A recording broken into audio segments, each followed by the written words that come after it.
Hi, ഇന്ന് ഞങ്ങളുടെ ബാലിയുടെ second day ആണ്. ഇവിടെ ഞങ്ങൾ ഇന്നലെ താമസിച്ച ഹോട്ടലിൽ നിന്ന് ചെക്കൗട്ട് ചെയ്യണം ഫസ്റ്റ്. എന്നിട്ട് കുറച്ച് ഐറ്റം ഞങ്ങൾ ഓൾറെഡി പ്ലാൻ ചെയ്തിട്ടുണ്ട്. ഫസ്റ്റ് ഞങ്ങൾ പോകുന്നത് ATV റൈഡ് നോക്കാൻ വേണ്ടിയിട്ടാണ്. ബുക്ക് ചെയ്തിട്ടില്ല, അവിടെ പോയിട്ട് നോക്കിയിട്ട് എങ്ങനെ ചെയ്യേണ്ടതെന്ന രീതിയിൽ ബെറ്ററായ ATV റൈഡ് സെലക്ട് ചെയ്യുന്ന രീതിയിലാണ് ഞങ്ങളിന്ന് പോകുന്നത്.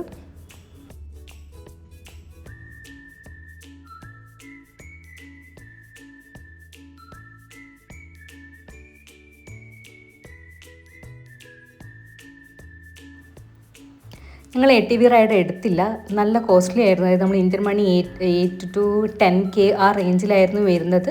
പെർ കപ്പിൾ അത്ര വേർത്തായിട്ട് തോന്നിയില്ല. ഒരു 1 അവറേക്കാണ് അവർ ഇത്രയും പൈസ പറയുന്നത്. അപ്പോൾ ഞങ്ങളത് എടുത്തില്ല. പിന്നെ ഞങ്ങൾ നെക്സ്റ്റ് ആയ ഒരു വാട്ടർഫോൾ കാണാനാണ് പോകുന്നത്. ഇത് എന്താ ടെങ്കനുങ്കാൻ വാട്ടർഫോൾ അങ്ങനെ എന്തോ ഒരു സ്ഥലമാണ് ഈ ഒരു വാട്ടർഫോൾ. ഇവിടെ ഒരു കഫേയിൽ പോകാം. കഫേയിൽ ഇരുന്നിട്ട് ഈ വാട്ടർഫോൾ എൻജോയ് ചെയ്തിട്ട് നമുക്ക് ചെയ്യാൻ പറ്റും. കഫേയിലൊന്നും ഞങ്ങൾ പോയില്ല. ഞങ്ങൾക്ക് ജസ്റ്റ് അവിടെ നിന്ന് കണ്ടിട്ട് ഫോട്ടോ ഒക്കെ എടുത്ത് വരിക ചെയ്തത്. ലഞ്ചിന് ഞങ്ങളൊരു ACK ചിക്കനിലാണ് കയറിയത്. അവിടുന്ന് റൈസും പിന്നെ ഒരു കൊറിയൻ ഫ്ലേവറും വേറൊരു ഫ്ലേവറും ഒരു ഫ്രൈഡ് ചിക്കനാണ് ഞങ്ങൾ ഓർഡർ ചെയ്തത്. അടിപൊളിയായിരുന്നു കേട്ടോ. എല്ലാവരും അവിടെ പോയി ട്രൈ ചെയ്യേണ്ടതാണ് ഈ ACK ചിക്കൻ.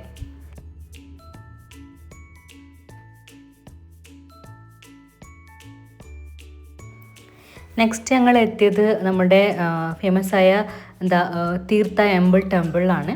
അപ്പം ഇവിടെ നമുക്ക് ഫോട്ടോ ഒക്കെ എടുക്കാം, ഉള്ളിലെല്ലാം കയറാം. ഉള്ളിൽ കയറണമെങ്കിൽ അവർ ഫ്രണ്ട് നമുക്കൊരു ഒരു സ്കഫ് പോലെ സാധനം എടുക്കാൻ തരും.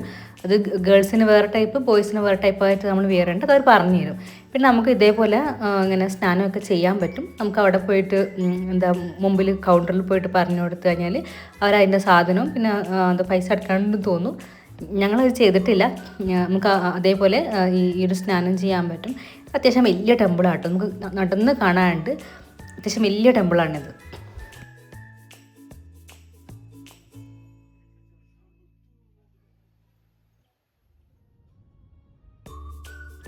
പറയാൻ മറന്നുപോയി, ഇതിൻ്റെ ഇടയിൽ റൈസ് ടെറസും കൂടി ഉണ്ടായിരുന്നു. പക്ഷെ ഞങ്ങളവിടെ പോയില്ല. കാരണം ഒട്ടും വേർത്തല്ല. കാരണം നമ്മളിങ്ങനെ സാധാ നമ്മളെ നാട്ടിലെ വയലിലെ പാടം അതിങ്ങനെ സ്റ്റെപ്പായിട്ട് അവർ ചെയ്തെന്ന് മാത്രമേ ഉള്ളൂ. അത് നമുക്ക് ഫോറിനേഴ്സൊക്കെ അതൊരു വലിയൊരു കാഴ്ചയായി തോന്നും. പക്ഷെ നമുക്കൊന്നും അത്ര തോന്നിയില്ല. നല്ല അത്ര വേർത്തല്ല. നമുക്ക് ജസ്റ്റ് ഒരു നെല്ലിൻ്റെ പാടം ഇങ്ങനെ തട്ടായിട്ട് കാണാനാണ്. പിന്നെ ആൾക്കാർ ചിലപ്പം പുറത്ത് കഫേയിലൊക്കെ പോയിട്ട് നമുക്കങ്ങനെ കാണാൻ പറ്റും. പിന്നെ അതിൻ്റെ ഉള്ളിലേക്ക് എൻ്റർ ചെയ്യാൻ സെപ്പറേറ്റ് ഫീയും കൂടിയാണ്. ഞങ്ങൾ ജസ്റ്റ് അത് പുറത്തുനിന്ന് കണ്ടതേ ഉള്ളൂ, ഉള്ളിലോട്ട് പോയിട്ടൊന്നുമില്ല. ഇത് ഞങ്ങൾ ഉബൂദെത്തി. ഉബൂദിലെ പാലസാണിത്. ഉബൂദിലെ പാലസ് മെയിൻ സെൻറ്ററിൽ തന്നെയാണ്, ജംഗ്ഷനിലാണ്. നമുക്കവിടെ ഫീ ഒന്നുമില്ല, കയറാൻ പറ്റും. 7 മണി വരെ കയറാൻ പറ്റും. 7 മണി കഴിഞ്ഞാലും അവിടെ കക്കാക്ടാൻസ് ഉണ്ട്. ഇത് നേരെ ഓപ്പോസിറ്റ് തന്നെയാണ് ഉബൂദിലെ ആർട്ട് മാർക്കറ്റും. അതൊരു ബിൽഡിങ്ങിൻ്റെ ഉള്ളിലാണ്. പക്ഷെ നമുക്ക് അവിടെ പോയിട്ട് ബാർഗെയിൻ ചെയ്തിട്ട് സാധനങ്ങളൊക്കെ വാങ്ങാനൊക്കെ പറ്റും.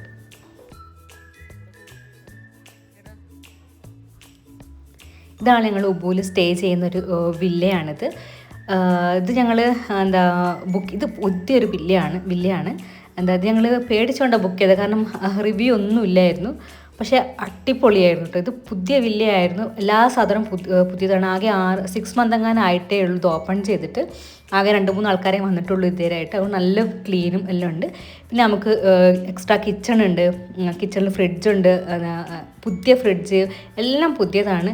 അത്യാവശ്യം വലിയ വില്ലയാണ്. നമുക്ക് വില്ലയാണിത്. ഇത് പ്രൈവറ്റ് പൂളും ഉണ്ട്, കോമൺ പൂളും ഉണ്ട്. ഞങ്ങൾ കോമൺ പൂളിലൊരു വില്ലയാണ് എടുത്തത്. ഇത് ആകെ പെർ ഡേ വന്നത് 3-4 ഇടയിൽ മാത്രമാണ്. 3,000-4,000 ഇടയിൽ മാത്രമാണ് വന്നത്. എല്ലാ സാധനവും പുതിയതാണ്. അടിപൊളിയായിരുന്നു ഇവിടുത്തെ ആൾക്കാരും. അപ്പോൾ ഇത് ഞങ്ങൾ ബുക്ക് ചെയ്ത സമയത്ത് ഞങ്ങൾക്ക് പേടിയുണ്ടായിരുന്നു, ഇത് ഫ്രോഡാണോ, റിവ്യൂ ഒന്നും കാണാത്തതുകൊണ്ട്. പക്ഷേ അടിപൊളിയായിരുന്നു. ഞാൻ എല്ലാവർക്കും റെക്കമെൻഡ് ചെയ്യും. ചെറിയൊരു പൈസയ്ക്ക് നമുക്കൊരു വില്ല ഉബൂദിൽ കിട്ടാനുള്ളതാണിത്. ഇത് കഴിഞ്ഞാൽ ഡിന്നർ കഴിക്കാൻ പോകണം. ഡിന്നർ കഴിക്കാനുള്ള ഒരു ലോക്കൽ ഇവിടെ അടുത്തൊരു വരാങ് പോകാനാണ് വിചാരിക്കുന്നത്. അപ്പോൾ ഇത് ഞങ്ങൾ അടുത്തൊരു വരാങ് കണ്ടു. അടിപൊളി ഫുഡായിരുന്നു. ഞങ്ങൾ ഒരു ടൈപ്പ് ഓഫ് അവിടുത്തെ നാടൻ കോഴിയും ചിക്കനും പിന്നെ കുറച്ച് സാലാഡ്സുമാണ്. ഈ റൈസും സാലാഡ്സൊക്കെ അൺലിമിറ്റഡ് ആയിട്ട് നമുക്ക് ഇഷ്ടം പോലെ കിട്ടും. അപ്പോൾ അടിപൊളിയായിരുന്നു ഈ ഡിന്നർ. അപ്പോൾ ഇന്ന് അത്രയേ ഉള്ളൂ. ബൈ.